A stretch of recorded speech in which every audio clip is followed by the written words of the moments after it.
نحمده ونصلي ونسلم على رسوله الكريم أما بعد فأعوذ بالله من الشيطان الرجيم بسم الله الرحمن الرحيم أو كالذي مر على قرية وهي خاوية على عروشها قال أنى يحيي هذه الله بعد موتها فأماته الله 100 عام ثم بعثه قال كم لبثت قال لبثت يوما أو بعض يوم قال بل لبثت 100 عام فانظر إلى طعامك وشرابك لم يتسنه وانظر إلى حمارك ولنجعلك آية للناس وانظر إلى العظام كيف ننشزها ثم نكسوها لحما فلما تبين له قال أعلم أن الله على كل شيء قدير صدق الله مولانا العظيم اللهم صل على سيدنا ومولانا محمد وعلى آل سيدنا ومولانا محمد وبارك وسلم او یا مرہ جو گزرے قریہ بستی خاویتن گری ہوئی تھی وہ عروش کہتے ہیں چھت کو انا کس کیفیت سے کیفیت کیا ہوگی یحیی آباد کرنا موتہا بنجر اور برباد ہونے کے بعد اماتا موت سے ہے موت دے دی اللہ نے ان کو 100 عامن سال بعثہ دوبارہ اٹھایا زندہ کیا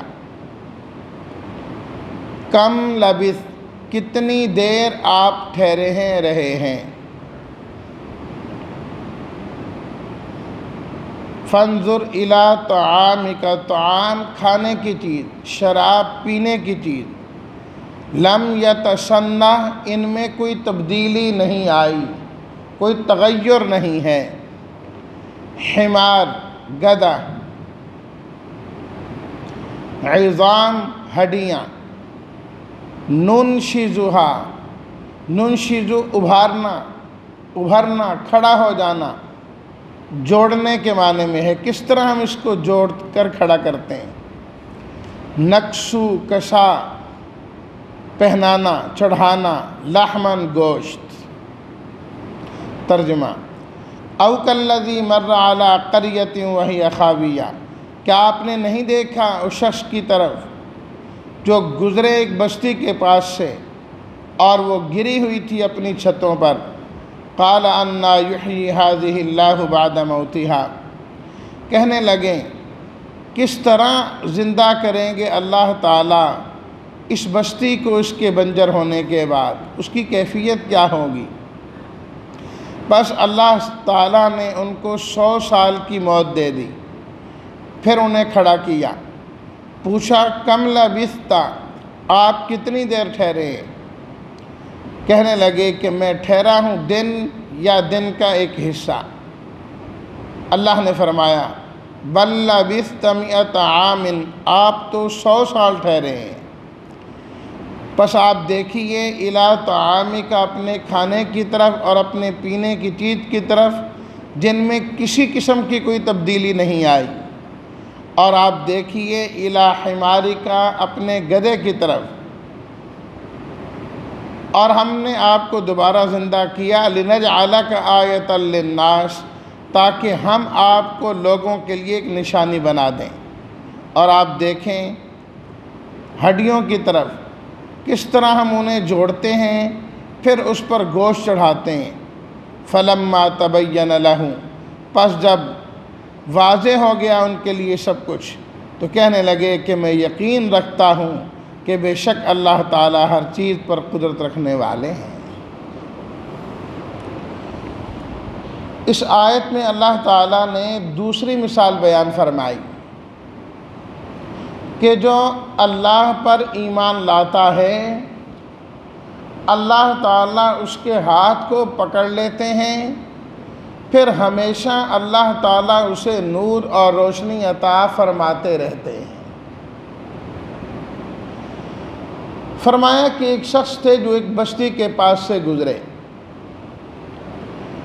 قرآن مجید میں کہیں بھی اس شخصیت کا تذکرہ نہیں ہے کہ وہ کون تھے بستی کے پاس سے گزرنے والے،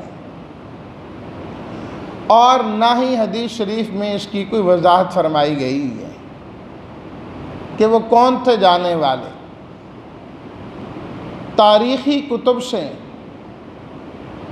اور تفسیری روایات سے یہ بات معلوم ہوتی ہے کہ وہ گزرنے والے حضرت عزیر علیہ الصلاۃ والتسلیمات تھے، اللہ کے پیغمبر، اور وہ گزر رہے تھے بیت المقدس کی جو بستی ہے، شہر اور علاقہ ہے، اس کے پاس سے۔ بنی اسرائیل نے جب بدعملیوں کو اختیار کیا، برائیوں کو اختیار کیا، تو اللہ تعالیٰ نے ان پر بخت نصر بادشاہ کو مسلط کر دیا عذاب کے طور پر۔ وہ فسادی آدمی، ظلم و بربریت ڈھانے والا، اس نے ان پر حملہ کیا اور ان کو گھروں سے بے گھر کیا، ان کے گھروں کو گرا دیا، اور حتیٰ کہ اس نے بیت المقدس کی بھی اینٹ سے اینٹ بجائی، اور انتہائی اور بہت ساروں کو وہ قید کر کے لے گئے۔ اب وہ بیت المقدس کی جو بستی تھی وہ اجڑی ہوئی۔ اللہ تعالیٰ فرماتے ہیں وَهِيَ خَاوِيَةٌ عَلَىٰ عُرُوشِهَا، وہ اپنی چھتوں پر گری ہوئی تھی، چھتیں گری اور پھر اس پر دیواریں گر گئیں۔ یہ منظر تھا اس بستی کا، سالہ سال ایسے ہی گزر گئے۔ حضرت عزیر علیہ السلام اس بستی کے پاس سے گزر رہے تھے، نظر دوڑائی اس بستی پر، تو دل میں یہ خیال آیا کہ ایک نہ ایک دن یہ بستی آباد تو ہونی ہی ہے، ہو کر رہے گی۔ یہ انبیاء کرام علیہم الصلاۃ والتسلیمات کا مسکن تھا یہ علاقہ، اور یہ واقعہ تقریباً حضرت عیسیٰ علیہ الصلاۃ والتسلیمات سے بھی 500 سال پہلے کا ہے کہ دیکھیں اللہ تعالیٰ اس بستی کو، اس علاقے کو کیسے آباد فرمائیں۔ یہ نہیں کہ اللہ کی ذات پر اور قدرت پر یقین نہیں تھا، یقین تھا، لیکن ایک کام کو کرنے کے کئی طریقے ہوتے ہیں کہ پتہ نہیں یہاں کون سا انداز، کون سا طریقہ اختیار کیا جائے گا جس سے یہ علاقہ آباد ہو جائے گا، اور جس حالت میں اب ہے یہ نہیں ہوگی۔ انا، کس کیفیت کے ساتھ، یہ نہیں کہ کیسے ہو سکتا، یہ نہیں، کس کیفیت کے ساتھ اللہ تعالیٰ اس علاقے کو آباد فرمائیں گے۔ اللہ اکبر۔ فَأَمَاتَهُ اللَّهُ مِئَةَ عَامٍ، اللہ تعالیٰ نے ان کو وہیں پر 100 سال کے لیے موت دے دی۔ گدھے پر سوار ہو کر جا رہے تھے، اور کھانے پینے کا کچھ سامان بھی ان کے پاس موجود تھا۔ وہاں رکے، سواری سے اترے، کچھ کھانا کھایا، اور وہاں پر لیٹ گئے، جب لیٹے تو اللہ تعالیٰ نے 100 سال کے لیے سلا دیا، وہیں سوئے ہوئے ہیں۔ اللہ اکبر۔ جس اللہ نے اصحاب کہف کو 300 سال سلایا، اسی اللہ نے ان کو 100 سال بھی سلا دیے۔ بخت نصر بادشاہ مر گیا، یہ لوگ آزاد ہو گئے، پھر سے ان لوگوں نے اس بستی کو آباد کیا، اس علاقے کو آباد کیا۔ اللہ اکبر۔ وہ علاقہ آباد ہو گیا، وہ سرکش بنی اسرائیل چلے گئے، فرما بردار اور نیکوکار آ گئے ان کی جگہ میں۔ ثم بعثہ، اللہ تعالیٰ نے 100 سال کے بعد دوبارہ زندہ کر دیا، دوبارہ زندہ کر دیا۔ اب یہ کہ یہ وہاں پر رہے 100 سال، وہاں پر بستی قریب ہے کہ دیکھ کر کہہ رہے ہیں انا یحیی ھذہ، یہ بستی کیسے آباد ہوگی، یہ علاقہ کیسے آباد ہوگا۔ لیکن کسی نے حضرت عزیر کو نہیں دیکھا۔ اللہ تعالیٰ جسے پوشیدہ رکھے، جسے پردے میں رکھے، اسے کون دیکھ سکتا ہے۔ اصحاب کہف بھی تو 300 سال رہے لیکن ان تک کوئی نہیں پہنچ سکا۔ اللہ تعالیٰ خود قرآن مجید میں فرماتے ہیں سورہ کہف کے اندر کہ ہم نے اس طرف رعب رکھ دیا کہ جو آدمی ادھر جاتا تھا وہ ویسے مرعوب ہو کے وہاں سے مڑ جاتا تھا، اس غار میں کوئی نہیں جاتا تھا۔ اسی طرح یہاں بھی کوئی نہیں جانا۔ بہت سارے لوگ آج بھی کہتے ہیں جی قرآن مجید میں یاجوج و ماجوج کا ذکر ہے، احادیث میں اس کی تفصیل موجود ہے کہ ان کو ایک جگہ بند کر کے رکھا گیا، کہتے ہیں جی اب تو زمین کا چپا چپا چھان مارا ہے، کوئی چیز پوشیدہ ہی نہیں ہے، تو وہ کدھر گئے یاجوج و ماجوج؟ یاد رکھیے اللہ نے جسے پردے میں رکھا ہے اسے کون کھول کے سامنے لا سکتا ہے؟ وقت آنے پر انہوں نے نکلنا۔ اور حدیث شریف کی تشریح کے مطابق مشکوٰۃ شریف میں باقاعدہ روایت موجود ہے حضرت تمیم داری رضی اللہ تعالیٰ عنہ کی کہ جو دجال ہے اللہ تعالیٰ نے اس کو پیدا کر دیا ہے اور کسی جزیرے کے اندر اسے رکھا ہے اللہ تعالیٰ نے۔ حضرت تمیم داری رضی اللہ تعالیٰ عنہ کی اس سے ملاقات بھی ہوئی، آپ علیہ الصلوۃ والتسلیمات کو آ کر بتایا انہوں نے، آپ علیہ الصلوۃ والتسلیمات نے فرمایا بالکل ٹھیک ہے، اسی سے ملے ہو تم۔ لیکن آج تک دنیا کو معلوم نہیں کہ وہ دجال کہاں ہے۔ جسے اللہ پوشیدہ رکھے، مخفی رکھے، وہ چیز کبھی ظاہر نہیں ہو سکتی۔ واضح اور زندہ مثال اللہ نے اصحاب کہف کا تذکرہ اور یہ واقعہ خود قرآن مجید میں بیان فرمایا ہے۔ 100 سال تک رہے لیکن کسی کو نظر نہیں آئے، کسی نے نہیں دیکھا۔ جب 100 سال کا عرصہ بیت چکا تو اللہ تعالیٰ نے ثم بعثہ پھر کھڑا کر دیا۔ سب سے پہلے تو اللہ تعالیٰ نے پوچھا کم لبثت، آپ یہ بتائیے کہ آپ کتنا عرصہ یہاں پر رہے ہیں، ٹھہرے ہیں۔ کہتے ہیں کہ جب حضرت عزیر علیہ السلام آرام کرنے لگے تو دوپہر سے پہلے اس کے قریب کا وقت تھا۔ اب جب وہ اٹھے اور بیدار ہوئے تو ابھی سورج غروب نہیں ہوا تھا، اس سے پہلے پہلے کا منظر تھا جس وقت دوبارہ ان کو اللہ تعالیٰ نے زندگی عطا فرمائی۔ تو جب دیکھا کہ سورج تو ابھی تک غروب نہیں ہوا، اگرچہ غروب ہونے کے قریب ہے، تو کہنے لگے لبثت یوما، زیادہ زیادہ ایک دن، بلکہ ایک دن پورا نہیں بنتا، بعض یوم، دن کا ایک حصہ میں یہاں پر ٹھہرا ہوں۔ جس وقت میں لیٹا تو ابھی دوپہر کے قریب کا وقت تھا اور ابھی غروب بھی نہیں ہوا، تو دن کا کچھ حصہ میں یہاں پر ٹھہرا نا۔ اللہ اکبر، غیب کو جاننے والا، ذرے ذرے کو جاننے والا صرف اور صرف میرا رب ہے، اور کوئی نہیں ہے۔ اپنے اوپر بیتے ایام، کتنا عرصہ بیتا نہیں پتا، 100 سال سوئے رہیں، لیکن کیا کہہ رہے ہیں؟ دن یا دن کا ایک حصہ سویا۔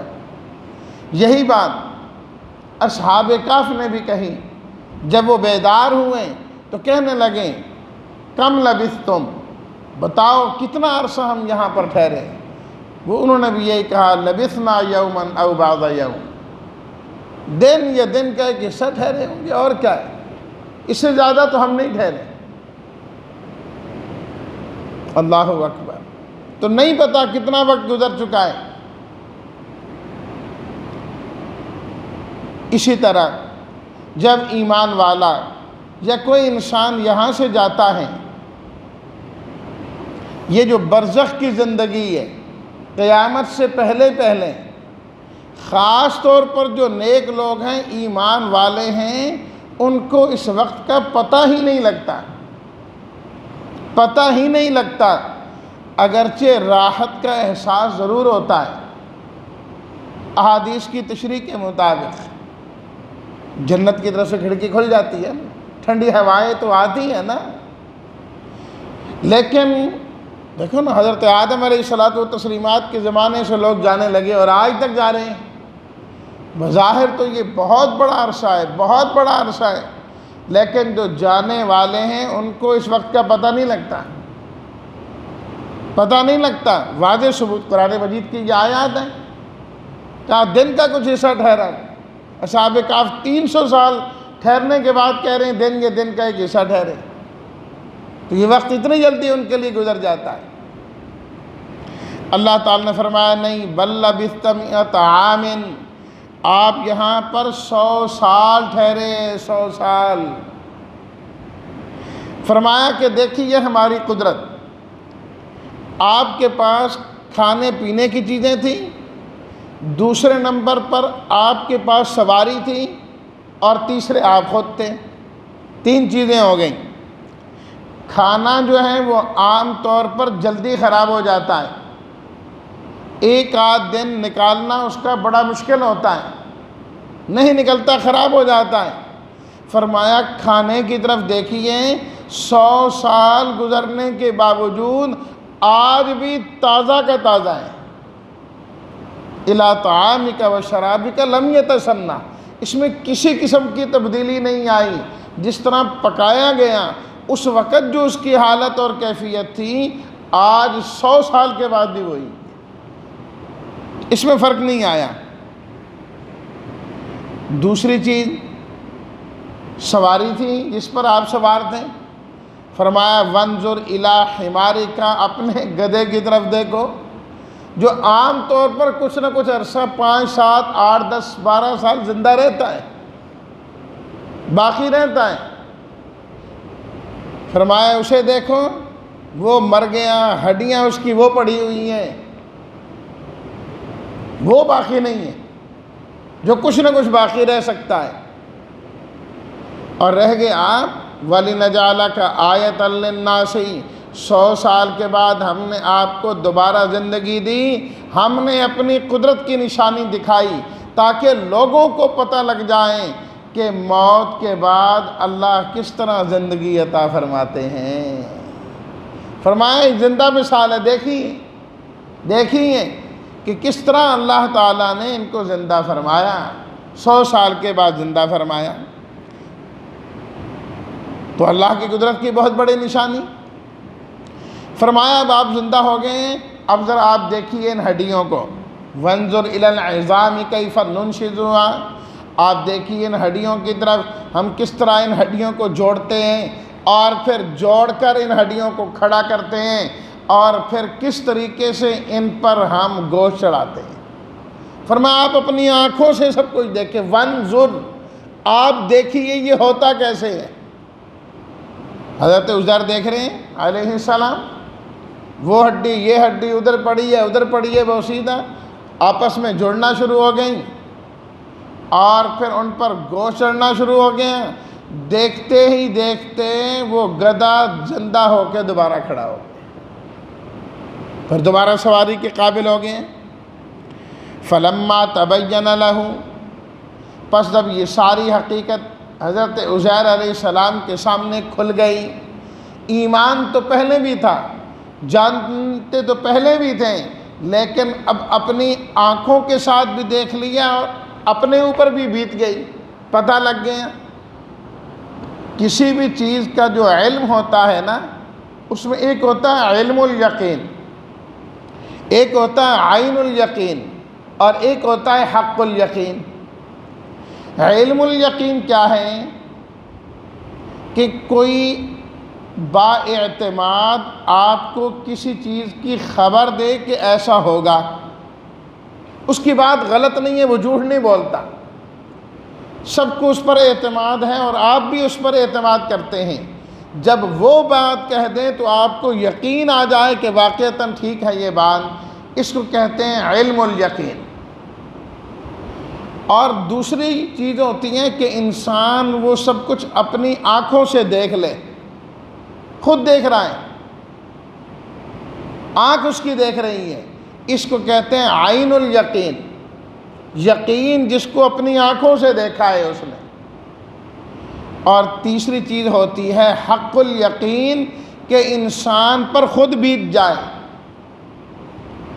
دیکھیں نا، مثال کے طور پر ایک آدمی کسی کھانے کی تعریف کرتا ہے کہ فلانا کھانا بڑا عمدہ ہوتا ہے، لذیذ ہوتا ہے، بڑا بہترین ہوتا ہے، اس کو یقین ہو گیا اس کے کہنے پر، یہ ہو گیا علم الیقین۔ اب وہ کھانا تیار ہو کر اس کے سامنے آیا، اپنی آنکھوں سے دیکھ رہا ہے، بڑا زبردست اور خوبصورت، بڑا اچھا، عین الیقین اپنی آنکھوں سے دیکھ لیا۔ اس کے بعد وہ خود اس کو کھاتا ہے، چکھتا ہے، کہا واقعتاً بڑا عمدہ، بڑا لذیذ ہے، تو اب اس کو حق الیقین حاصل ہو گیا، حق الیقین حاصل ہو گیا۔ حضرت عزیر علیہ السلام کو پہلے ہی سے یقین تھا، علم الیقین تھا کہ اللہ تعالیٰ نے سب انسانوں کو زندگی عطا کرنی ہے، لیکن عین الیقین کے لیے فرمایا انا یحیی ھذہ اللہ بعد موتہا، تو اللہ تعالیٰ نے اپنی آنکھوں سے دکھا دیا کہ کس طرح وہ بستی آباد ہوئی اور کس طرح اللہ نے وہ ان کی جو سواری تھی ان کی آنکھوں کے سامنے زندہ کر کے دکھا دی، عین الیقین۔ اور پھر خود ان کو اللہ نے 100 سال کے لیے موت دی اور پھر دوبارہ زندہ کر کے کھڑا کر دیا، تو حق الیقین اپنے اوپر بیت گئی۔ تو جب تینوں چیزیں آ گئیں تو فرمانے لگیں اعلم، مجھے یقین ہو گیا 100%، ان اللہ، عالم بھی اور ان اللہ بھی، علم بھی ہے، ان پکی ٹھکی بات ہے، ان اللہ علی کل شیء قدیر، کہ اللہ تعالیٰ ہر چیز پر قدرت رکھتے ہیں، اللہ تعالیٰ قدیر ہے ہر بات میں۔ فرمایا دیکھا اللہ تعالیٰ نے اپنے بندہ کامل کو کس طریقے سے نور اور روشنی عطا فرمائی، کہ یقین ہے اللہ کے وعدوں پر، لیکن جب یہ چیز ذہن میں آئی کہ اس کی کیفیت کیا ہوگی، اللہ تعالیٰ نے نور اور روشنی عطا فرمائی، اس کی کیفیات بھی اپنی آنکھوں سے بھی دکھا دی اور ان کے ساتھ یہ واقعہ کر کے بھی بتا دیا۔ تو فرمایا اے ایمان والوں، تم بھی ہمیشہ یہی عقیدہ رکھا کرو کہ ان اللہ علی کل شیء قدیر، اللہ تعالیٰ ہر چیز پر قدرت رکھنے والے ہیں۔ اپنا تعلق اللہ کے ساتھ مضبوط کرو، اللہ ہر موقع پر تمہاری ظلمات کو دور کر کے اللہ تمہیں بھی روشنی عطا فرمائیں گے۔ پروردگار عالم ہم سب کو نور والی، روشنی والی زندگی عطا فرمائے اور ہر قسم کے ظلمات سے اللہ ہمیں بچنے کی توفیق عطا فرمائے۔ وآخر دعوانا ان الحمد للہ رب العالمین۔